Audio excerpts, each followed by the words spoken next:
I'm 78 years old now. I didn't think I'd make it this far, and some days I'm not sure how I did.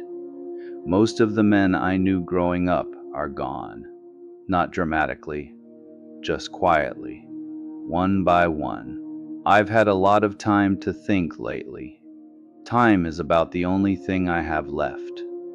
When you get this old, the days slow down, but the years feel like they vanished without asking. People talk about bad habits, smoking, drinking, eating wrong.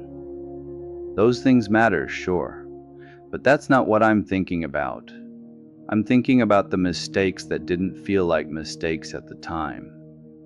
The ones that seemed reasonable, sensible even, the kind you don't notice until you're sitting alone in a quiet room, realizing how few people are left who really know you.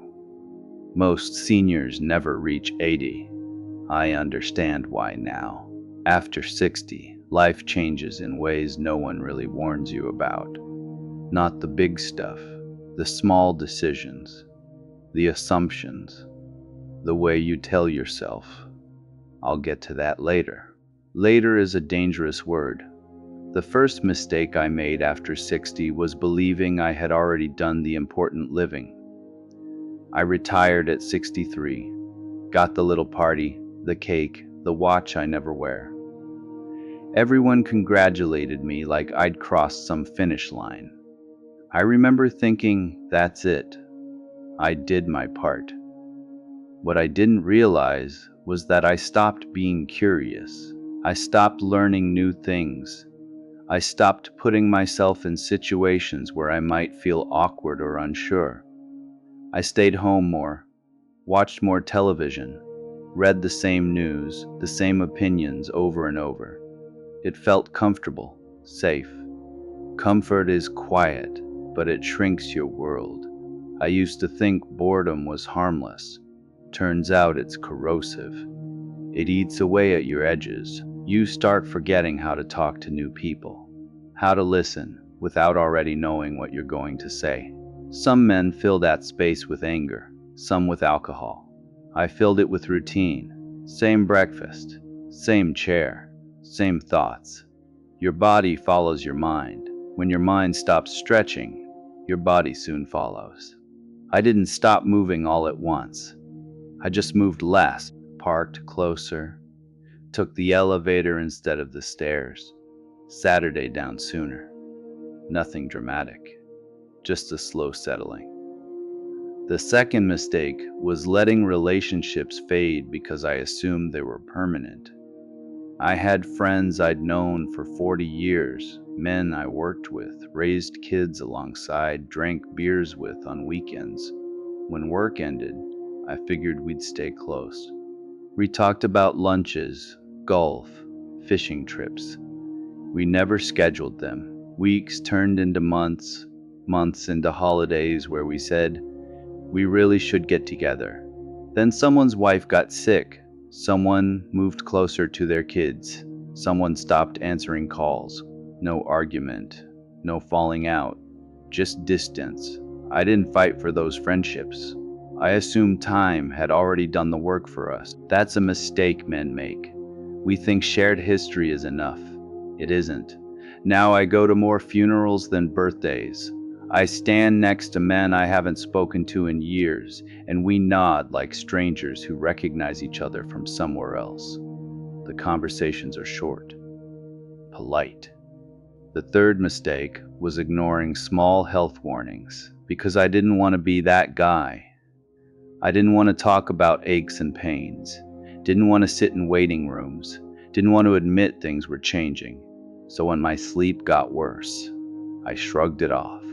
When my balance felt a little off, I blamed my shoes. When my hearing faded, I laughed and said people were mumbling. Pride is expensive at this age. By the time I took things seriously, the fixes were harder. Some damage doesn't reverse, it just settles in and becomes part of you. I see men my age who are afraid of doctors but not afraid of dying early. That never made sense to me, but I was one of them.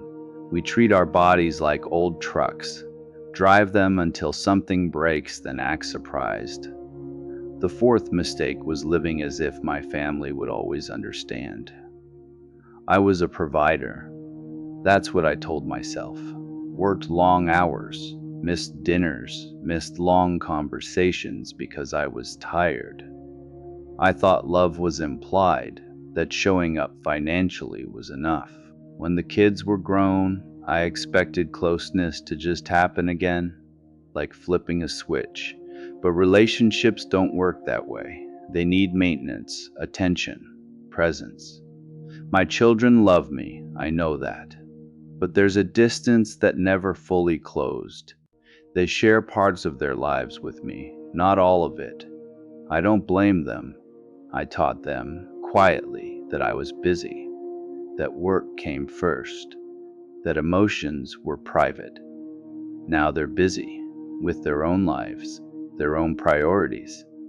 It's a strange feeling, realizing you trained the people you love to live without you. The fifth mistake was assuming I'd have time to fix things later. Later to travel, later to say what mattered, later to sit with people without checking the clock. I kept postponing joy, treating it like a reward instead of a necessity. Then my wife got sick. Nothing prepares you for how fast life can narrow, how suddenly your world becomes appointments, medications, quiet nights. She was my anchor, the one who noticed things, remembered birthdays, kept the social fabric intact. When she died, the silence was physical, like a weight. After that, time stopped feeling generous. I realized how many conversations I'd rushed, how many walks I'd skipped, how many will do that someday plans expired without notice. Grief has a way of organizing your regrets. It lines them up neatly so you can't look away. I don't say these things to scare anyone. I'm not angry. I'm not bitter. I'm still grateful. I had love. I had work that mattered. I had moments I wouldn't trade. But gratitude doesn't erase consequences. After 60, the margin for error gets smaller. The body doesn't bounce back. Relationships don't automatically repair. Time doesn't feel renewable anymore. Most seniors don't reach 80 because they slowly disappear before they ever get there. They stop engaging, stop asking, stop showing up. They don't die all at once. They fade. If you're listening to this and you're younger, I won't tell you what to do. I don't believe in advice shouted across generations. I'll just say this. Pay attention to the quiet choices, the ones that feel harmless, the ones that make life smaller without making a sound. Call the friend, take the walk, sit with the discomfort of learning something new. Say the thing you keep assuming you'll say later. Later is not guaranteed. It never was. I've made peace with where I am. Most days, I sit by the window in the afternoon light. I remember, I miss, I accept. If this meant something to you, hold on to it gently, not like a warning, like a reminder. Life doesn't end suddenly for most of us. It just slowly asks whether we're still paying attention.